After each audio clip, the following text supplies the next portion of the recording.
Buenas tardes. El tema que nos convoca hoy es la programación de actividades que la vamos a realizar a través de la confección de una carta Gantt. Lo primero que vamos a hacer es definir nuestro proyecto.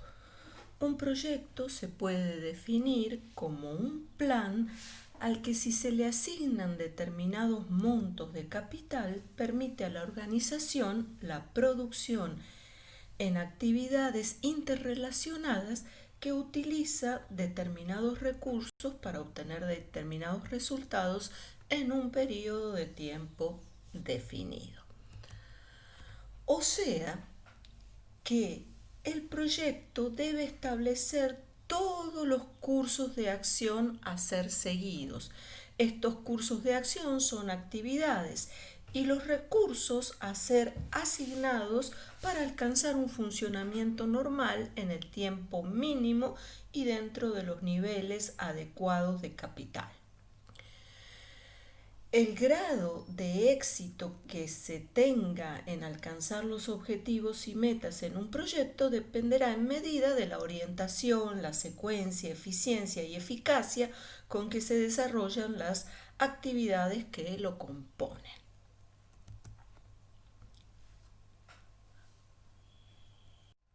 Vamos a suponer que nuestro proyecto es la construcción de una casa. Esta construcción inicia con el cavado de cimientos, el llenado, la construcción de columnas y vigas, etc., hasta llegar a, por última instancia, a la pintura de la casa, digamos, como última cuestión. Bien, el tema es que si nosotros realizamos actividades sin seguir la secuencia lógica, es decir, por ejemplo, si pretendemos poner el techo sin haber hecho la construcción de columnas y vigas, va a ocurrir que la casa va a dejar de ser segura. Si nosotros hacemos la secuencia de todas las actividades, vamos a obtener un producto final que es una casa terminada y segura, es decir, el éxito del proyecto. Pero si nos olvidamos de alguna actividad o invertimos la secuencia de realización, vamos a tener como resultado que la casa dejaría de ser segura, ya sea por cuestiones meteorológicas, por ejemplo, un viento la va a tirar abajo, o por cuestiones físicas, por ejemplo, un temblor puede hacer que, de tierra, puede ser que termine la casa no sea segura. La otra cuestión es que van a aumentar los costos de las reparaciones posteriores que hay que hacer porque no se hizo como debería haberse hecho. Entonces, el concepto clave es que las actividades consumen recursos, tanto naturales, humanos y de capital, y tiempo, y son fuente de costos en todo proyecto. Las técnicas de programación de estas actividades deben permitir el establecimiento del qué, cuándo, quién, cómo y con qué se ejecutarán cada una de las actividades del proyecto. Entonces, para definir el qué, es necesario describir detalladamente todas las actividades que deben ser cumplidas en la instalación y puesta en marcha de nuestro proyecto. Para precisar el cuándo, se debe introducir la variable tiempo en el proceso de planificación y obviamente ver qué va primero y qué va después. O sea, no podemos realizar en el ejemplo anterior, poner el techo si no hemos levantado las paredes de soporte o si no se hizo el cimiento. En referencia al cómo, se establece ahí el factor de tecnología adecuado a utilizar para la tarea. Cuando definimos el cómo, estamos definiendo el factor tecnológico. El quién es determinar, se refiere a la determinación de quién es el responsable de realizar esta actividad. Todas las actividades deben tener un responsable a cargo. Y cuando definimos el con qué, nos estamos refiriendo a con qué recursos, tanto humanos, de capital o financieros. Este, eh, Esto tiene que estar discriminado de vuelta para cada una de las actividades que vamos a desarrollar. Entonces, el tema, eh, ¿para qué hacemos esto? Es la obtención de un diagrama o carta Gantt, que se llama así por su creador, Henry Gantt. Entonces, el objetivo de las técnicas de programación de actividades es la obtención de un instrumento conocido como diagrama de Gantt en memoria a su inventor. La incorporación. ¿Cuál es la importancia de esta programación de actividades? Resultan de gran importancia. ¿Por qué razón? Porque proveen un instrumento tanto para la ejecución como para el control de todo lo que está previsto en el proyecto. O sea, le da instrumentos de ejecución y control a quienes son responsables. Permite además una mejor asignación de los recursos disponibles entre las actividades programadas, es decir, hay una optimización de los recursos. Se evitan las incoherencias, duplicaciones y acciones superfluas resultantes de la distinta comprensión de lo que hay que hacer por parte de quienes participan en el proyecto. Y por último, permite programar la necesidad de capital y recursos al establecer la calendarización de las actividades. Es decir, nos está diciendo exactamente en qué momento vamos a necesitar y cuánto vamos a necesitar en términos de capital y de recursos. Bien, veamos cuál es el objetivo entonces de la realización de esta red de actividades o carta Gantt. El objetivo es establecer un calendario de trabajo que asigne a cada una de las actividades una fecha de inicio y una fecha de fin, a la vez que asegure que los recursos necesarios de cada actividad estén disponibles en tiempo y forma, es decir, cuando se los necesite. Bien, ¿qué tenemos que hacer? Tenemos que identificar las actividades del proyecto, tenemos que establecer la secuencia de actividades, es decir, hacer la diagramación de las actividades propiamente dichas, determinar la duración de cada actividad, inicio y fin y la duración, y elaborar el diagrama de Gantt. Luego, redefinir los recursos para cada etapa. Bien, lo primero que vamos a hacer es identificar las actividades. Se consideran actividades a las tareas que deben ejecutarse en un proyecto que demandan tiempo y recursos humanos, materiales y financieros. Lo primero que vamos a realizar es un listado donde deben estar todas las actividades que se deben realizar. O sea, hacemos un listadito de todo. Lo ideal es empezar por la actividad inicial y la final. Y en el medio, hacer el listar todo lo que hay que hacer, pero no necesariamente siguiendo el orden. Luego ya lo vamos a ordenar. El tema es que estén todas las actividades. Luego lo que hacemos es ver el grado de desagregación de cada una de las actividades. Esto depende de en qué situación estamos, porque si estamos formalizando la idea global de realizar, por ejemplo, un determinado cultivo, podemos simplemente poner preparación de almácigo como actividad. Ahora, si yo estoy más en un contexto más micro, puedo desagregar más incluso la actividad preparación de un almácigo.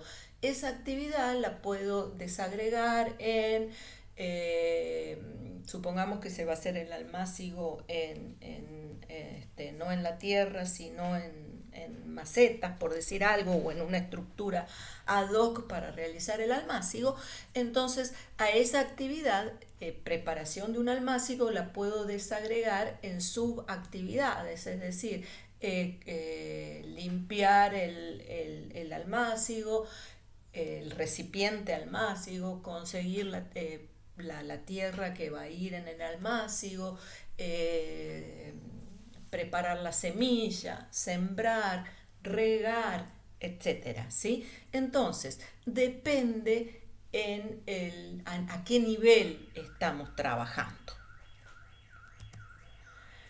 Hay que incluir todas aquellas actividades que están condicionadas a que suceda o pueda suceder algo. El típico caso son las actividades, los tratamientos fitosanitarios. O sea, yo voy a prever la realización de un tratamiento fitosanitario para un determinado para una determinada plaga, por decirlo así. ¿Por qué? Porque es bastante frecuente que se presente esa plaga. Pero no es una actividad que la vaya a realizar si es que no se presenta la plaga. Pero, sin embargo, debo prever lo que puede ocurrir la plaga y en cuyo caso debo realizar tal o cual tratamiento fitosanitario. Y también tengo que incluir aquellas actividades que solo consumen tiempo, como por ejemplo la maduración de un determinado grano. Bueno, hay quienes tienden a no considerarla porque no hay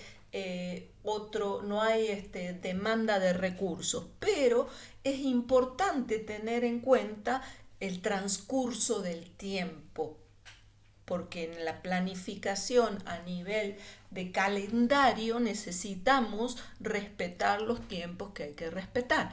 Entonces es importante incluir las actividades que solo consumen tiempo.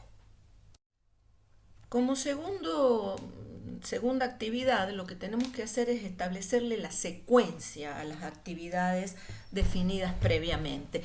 Y existen dos tipos de secuenciación.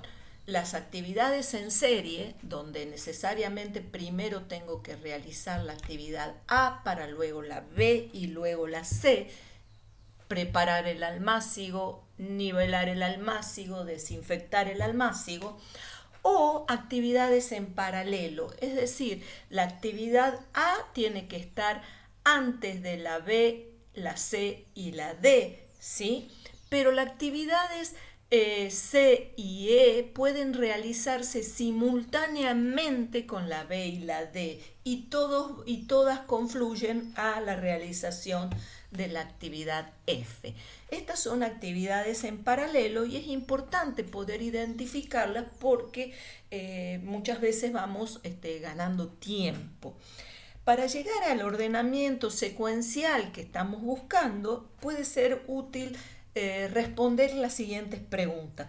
¿Qué tareas deben ejecutarse después? O sea, si estoy parado en la actividad preparación del almácigo, ¿qué tareas debo realizar después? ¿O qué tareas puedo realizar simultáneamente? ¿O qué tareas deben realizarse necesariamente antes? ¿Sí? ¿O qué tareas deben ser terminadas para poder comenzar con la otra actividad? Entonces, son preguntas que pueden ayudarnos a establecer la secuencia de lo que hay que hacer. Una vez definida la secuencia de actividades de un proyecto, se procede a determinar la duración de cada actividad. Si bien en general resulta difícil determinar la duración que demandará cada actividad, sobre todo cuando la duración de una actividad depende en muchos casos de recursos disponibles humanos, materiales y financieros y de la tecnología, siempre es posible asociar a cada actividad un valor en tiempo con una cierta probabilidad de cumplimiento. Es decir, que podemos asignar un tiempo en donde probablemente sea cumplida esa actividad. Cuando se desconozca esta duración probable, esto puede suceder en caso de proyectos nuevos donde no hay mucha información, es posible desagregar las actividades en tareas elementales y calcular la duración de esas tareas. La duración de la actividad será la suma de la duración de las tareas individuales cuando éstas se realicen en serie. Esto es lo que está dicho en este segundo punto, de se puede desagregar una actividad en sus tareas elementales y calcular la duración de las mismas. La suma de las tareas en serie corresponderá a la duración de la actividad.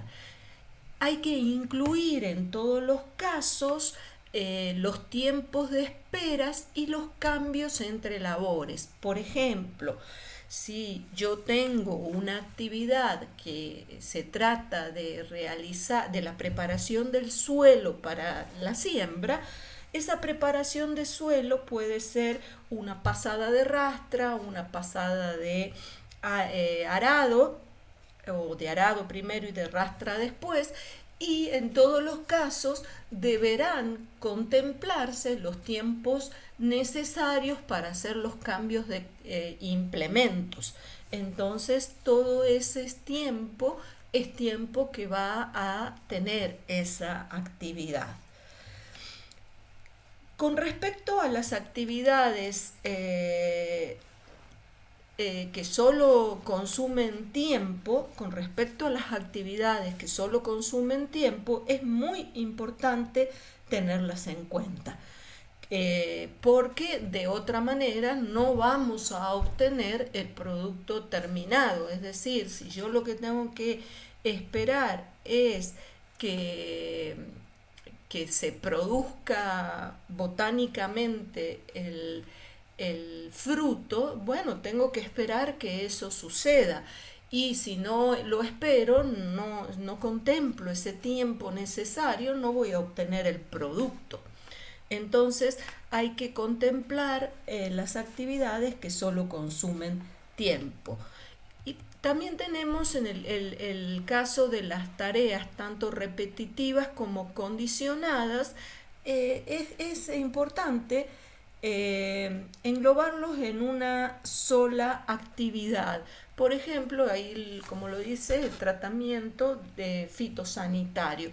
Bueno, porque a lo mejor tenemos que hacerlos varias veces, por un lado, y por otro lado, porque pueden estar sujetos a condición de que se presente tal o cual situación para que recién lo llevemos a cabo. Para cada actividad se puede calcular la duración de una actividad. ¿Cómo? Bueno, tenemos esta fórmula donde T sub E es el tiempo esperado, es decir, es el tiempo probabilístico para poder realizar esa tarea. T sub 0 es el tiempo empleado en efectuar alguna tarea, suponiendo que ocurra todas las situaciones favorables. Es un tiempo, en realidad es T sub O, es un tiempo optimista. Es un tiempo optimista. T sub N es el tiempo normal. Corresponde al tiempo empleado en condiciones normales o el tiempo más frecuente en realizar una actividad. Y T sub P es el tiempo pesimista y lo dividimos en 6 y sacamos una especie, digamos así, de promedio, donde obtenemos el tiempo esperado, que es el tiempo en que probabilísticamente se espera que se cumpla la tarea planteada. Una vez conocidos los tiempos, este tiempo esperado, lo que tenemos que hacer es ajustar esto, transformar estos tiempos en fechas de inicio y en fechas de finalización.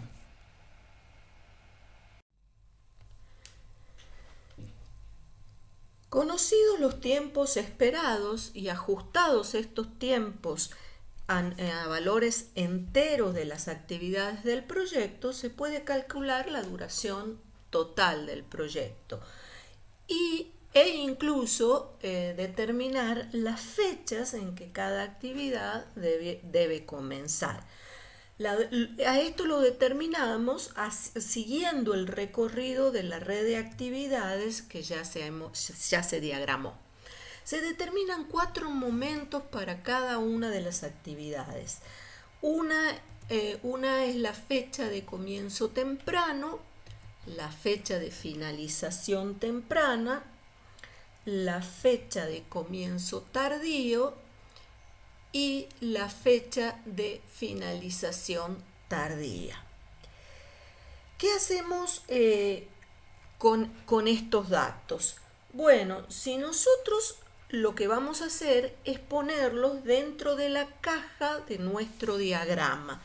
Por ejemplo, en esta actividad preparación de suelo que va a durar X cantidad de días, le vamos a poner en el margen superior izquierdo la fecha de comienzo temprano, en el margen superior derecho la fecha de finalización temprana, abajo la fecha de comienzo tardío y la fecha de finalización tardía.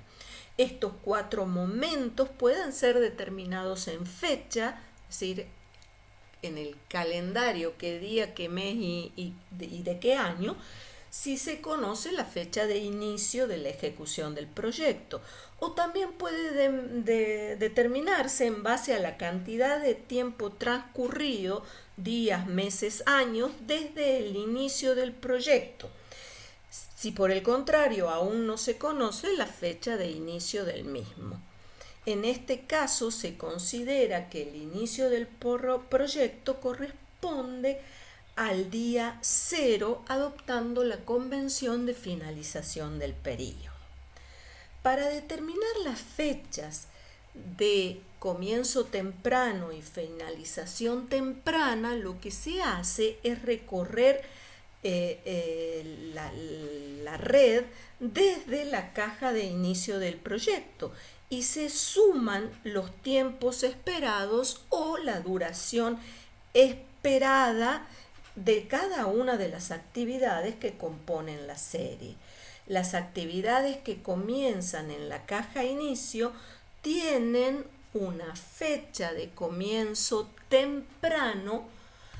La fecha de comienzo temprano, si es la actividad de inicio, esta fecha es 0. Si a este valor le sumamos la duración de esta actividad, ¿sí?, vamos a tener la fecha de finalización temprana, que corresponderá al tiempo de comienzo temprano de las actividades de la siguiente serie. Es decir, en la caja siguiente,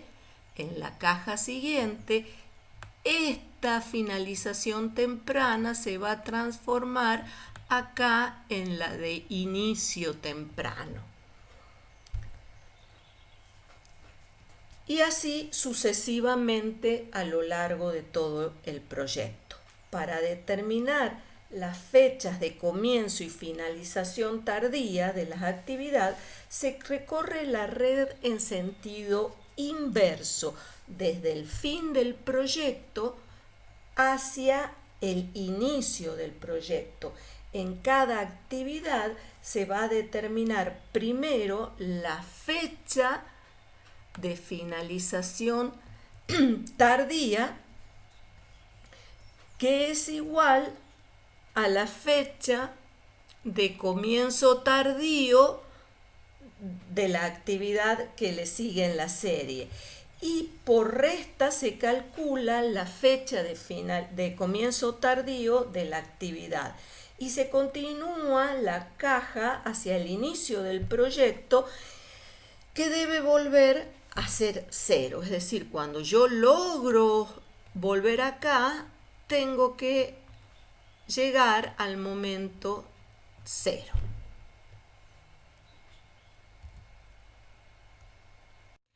Con este ejemplo lo vamos a entender mejor, me parece. Veamos. Inicio del proyecto día 0. ¿Sí?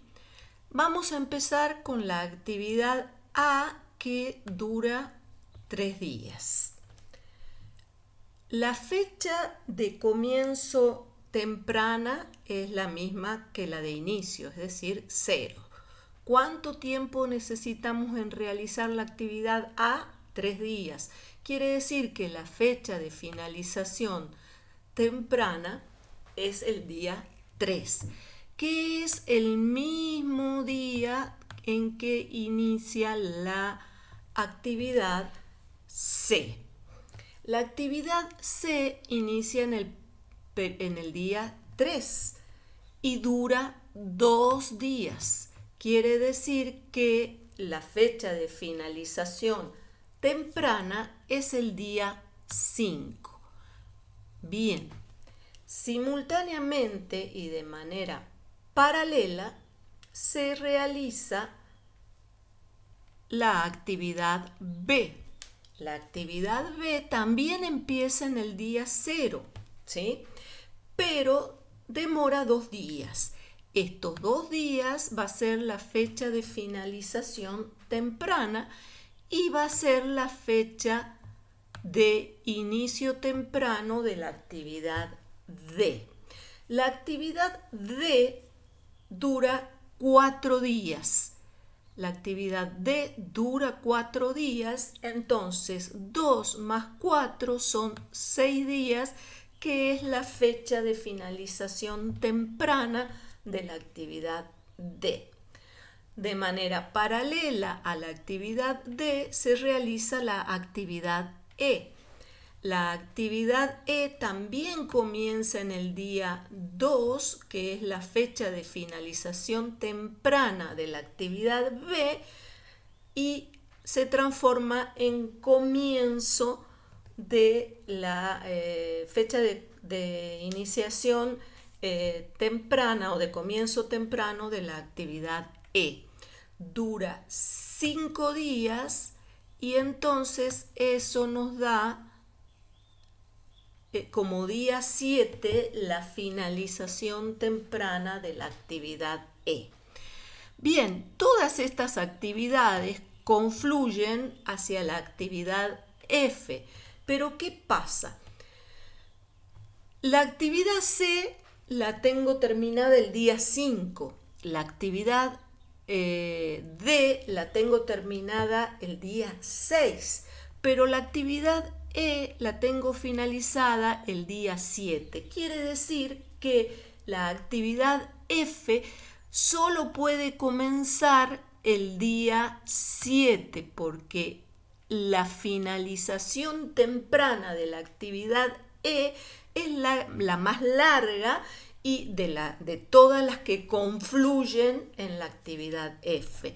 Entonces es de alguna manera esta finalización la que va a estar indicando cuándo cuándo debe iniciar la actividad F. La actividad F tiene 5 días de duración, entonces va a finalizar en el día 12. Quiere decir que el fin del proyecto es el día 12. Esto es en cuanto a la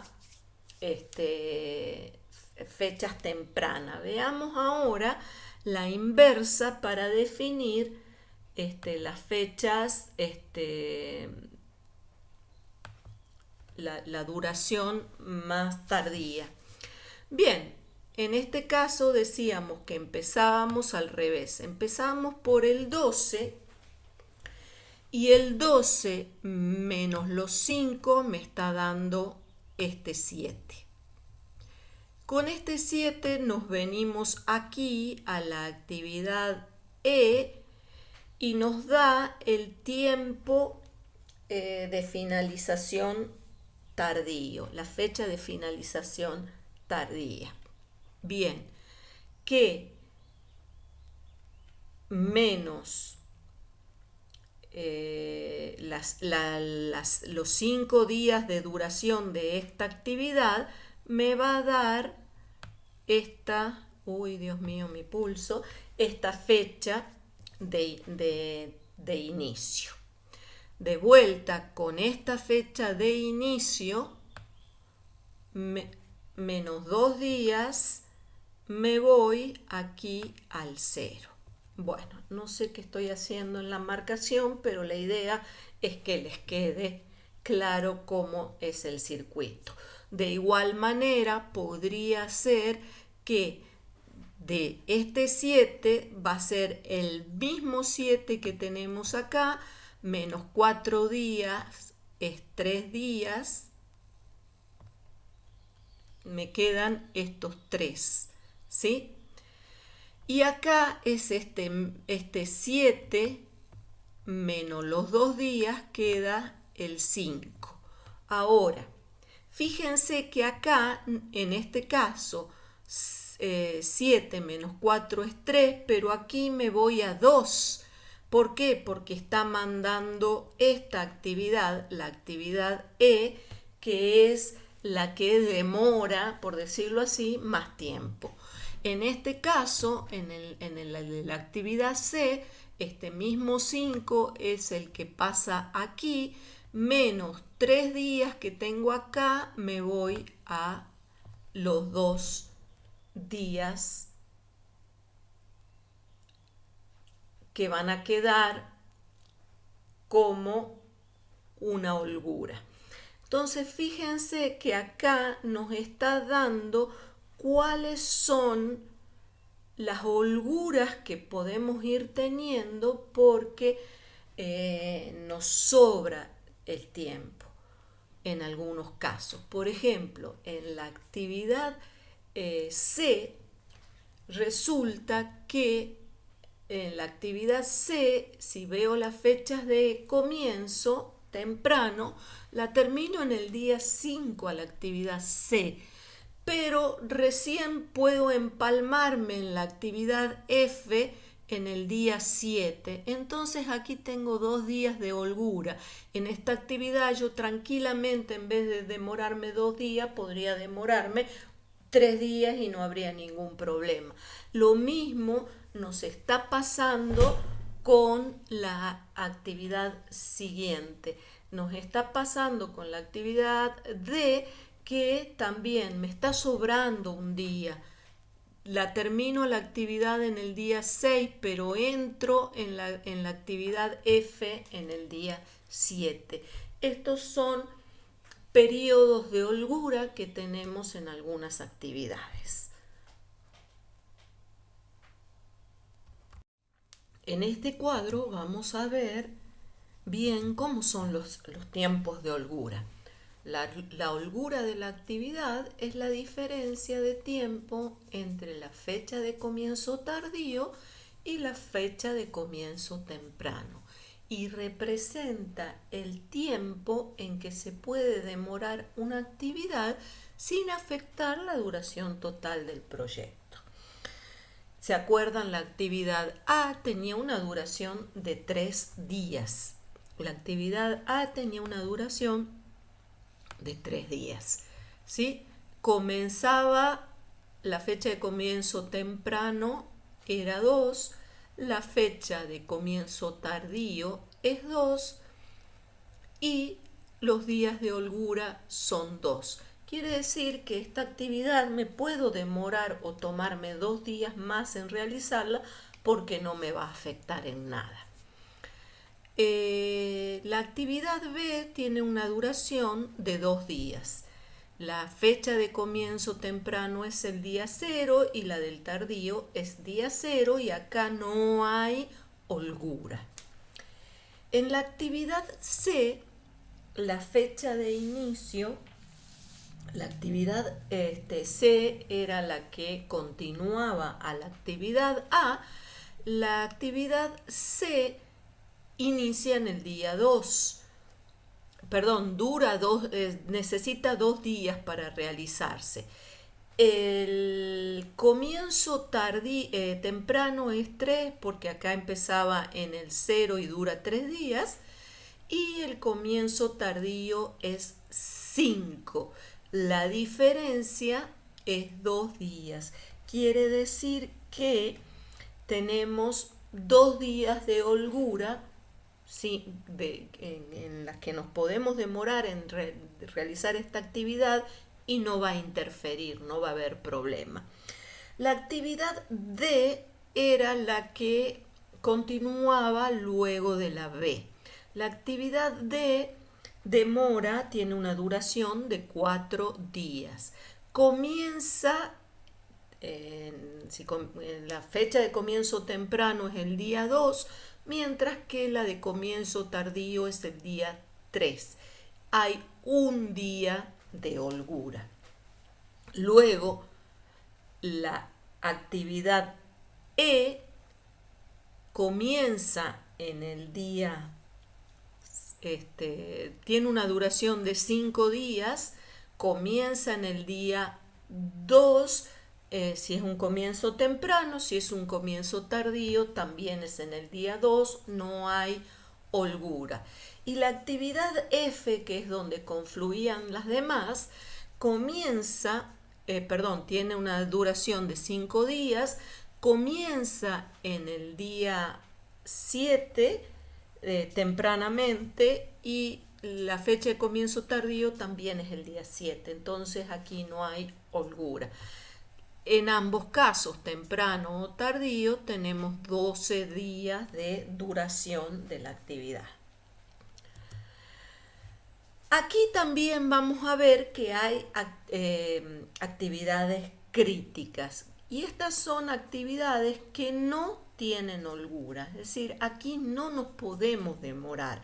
Una demora en la ejecución va a retrasar la fecha de finalización de todo el proyecto y su serie constituye lo que se conoce como camino crítico. Aquí donde estaría las variables críticas, digamos, o las actividades críticas, es la actividad B, que no tiene ninguna holgura, y luego tenemos la actividad E y F. En esas no podemos demorarnos. Bueno, ahora nos queda armar la carta Gantt propiamente dicha o el diagrama de Gantt. Vamos a ver que a la izquierda tenemos las actividades y a la derecha los días que demoran las actividades en realizarse. La actividad A, si se acuerdan, tenía una duración de 3 días, se demoraba 3 días. La actividad B teníamos que se debía realizar en 2 días. La actividad C demoraba 2 días, que son el 4 y el 5, pero comienza en el día 3. La actividad D comienza también, demora 4 días, comienza en el día 2 y demora 4 días hasta el día 6. La actividad E comienza, también se demora, tiene una duración de 5 días, comienza en el día 2, termina en el día 7. Y la F comienza en el 7 y hasta el 12. Fíjense la diferencia en las barras. En el caso de la A, esta línea, esta barra de puntitos más densos, es la duración de la actividad. Pero como esta actividad A tiene 2 días de holgura, tengo estos 2 días adicionales que podría llegar a utilizar para desarrollar esa actividad. La actividad B no tiene holgura. Yo no me puedo demorar en llevar a cabo esta actividad. Esta actividad no tiene holgura y por eso es la línea toda cubierta, que en realidad suele ser de color rojo, porque es lo que nos va a mostrar el camino crítico.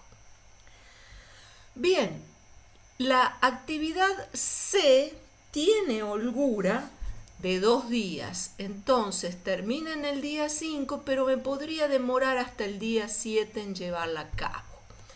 Lo mismo pasa con la actividad D. Termina en el día 6, pero tengo un día de holgura.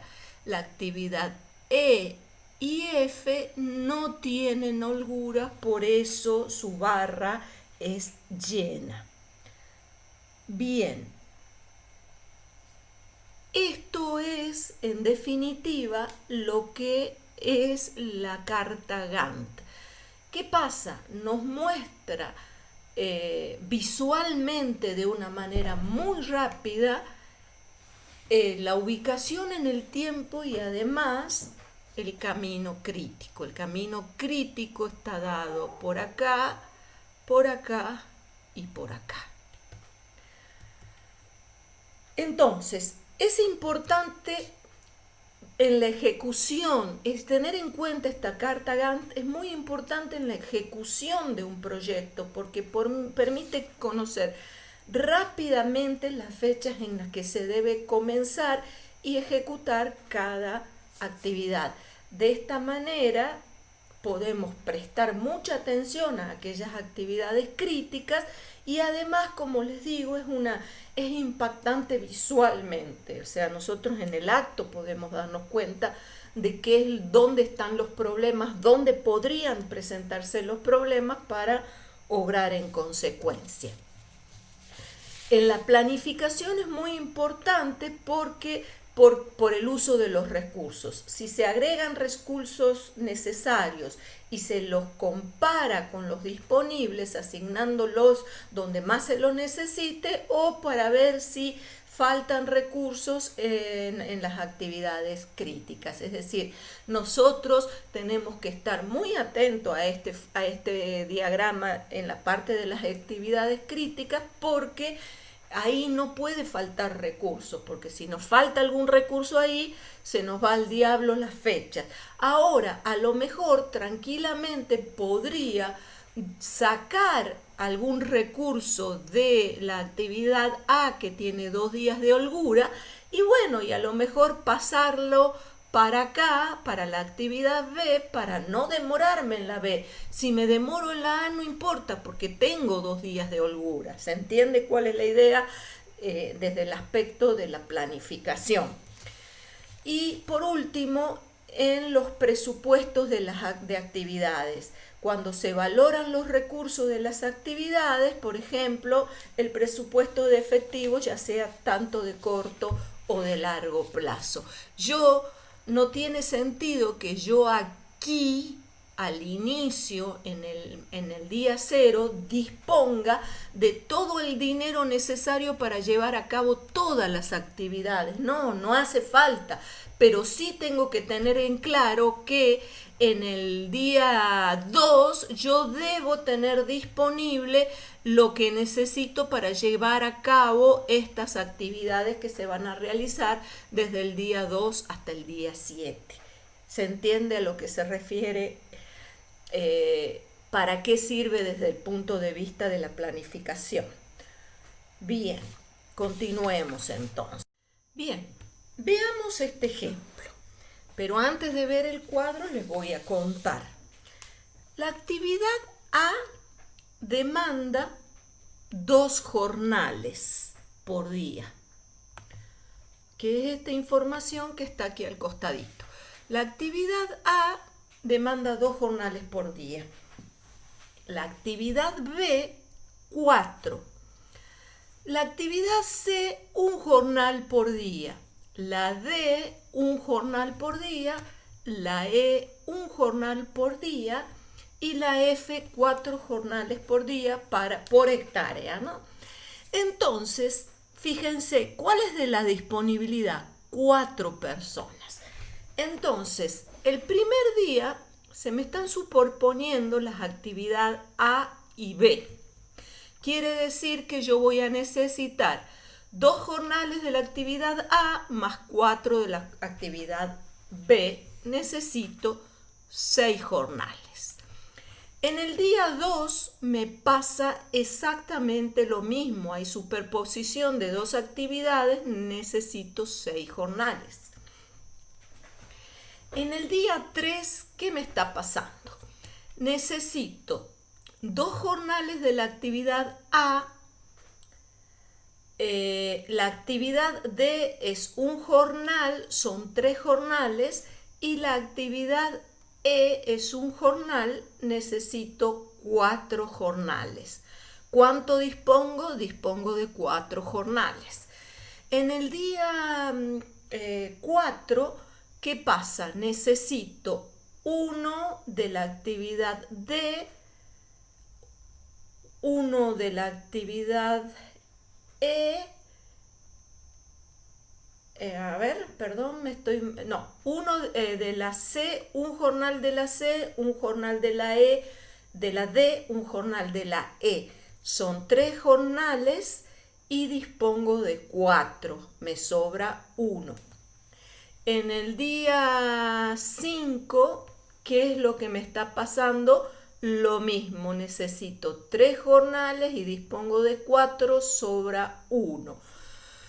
¿Qué pasa el día 6? Tengo 2 jornales, un solo jornal, 2 jornales, uno de la actividad D y uno de la E, y dispongo de 4, me sobran 2.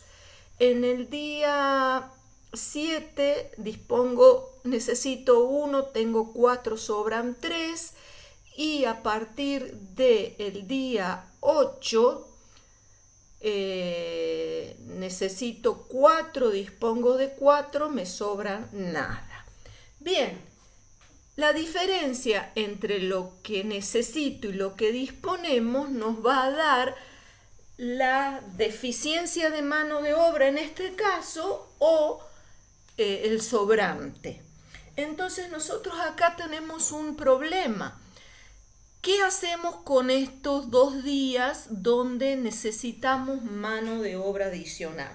Bueno, una opción sería contratar mano de obra adicional, lo cual tiene un costo. La otra opción es retrasar la actividad A, retrasarla, porque la actividad A tiene 2 días de holgura, tiene estos 2 días de holgura. Es decir, que si en la actividad A, en vez de comenzarla en el día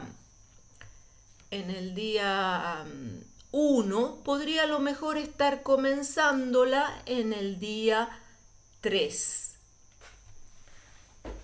de manera tal que de compensar acá estos dos negativos donde me van a estar faltando 2 jornales.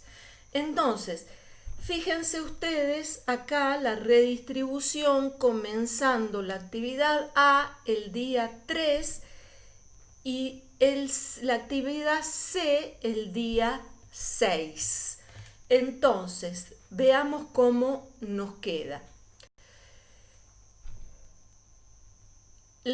Aquí vamos a necesitar 4 jornales de la actividad B nada más y disponemos de 4 jornales, no hay problema. En el día 2 pasa lo mismo, en el día 3 empieza la actividad A que me insume 2 jornales, sigue la actividad D que insume 1 y la actividad E que insume 1, o sea, en total 4 jornales. Lo mismo va a pasar en el día 4 y 5. La actividad C, aquí se corrió la fecha de inicio de esta actividad acá, al día 6. Entonces, recién a partir de ahí voy a requerir lo que necesito de para llevar a cabo esa actividad. Entonces, a partir de ahí tengo 2 días con requerimiento de 3 jornales, me está sobrando 1 y todo lo demás 4 y no me sobra nada. De alguna manera es trabajar de manera más eficiente con los recursos de los cuales disponemos, porque reorganizando la actividad podemos trabajar con las holguras que tenemos de manera de redistribuir, en este caso, el recurso mano de obra. Ahora bien, ojo, porque en ese caso de empezar aquí la actividad A el día 3, ya no voy a tener holgura, la empiezo al 3 y sí o sí la tengo que terminar en el momento en que la tengo que terminar. En ese caso, al empezar más tarde, la holgura también en ese caso va a desaparecer. No es que desaparece, la estoy ocupando, decidí comenzar después para poder redistribuir, en este caso, al factor trabajo.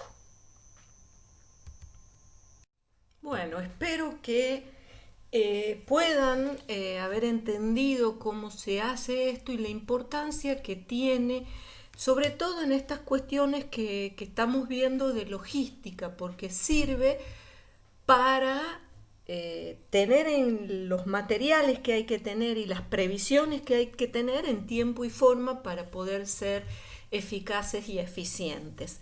Esto es todo por ahora. Muchísimas gracias por su atención.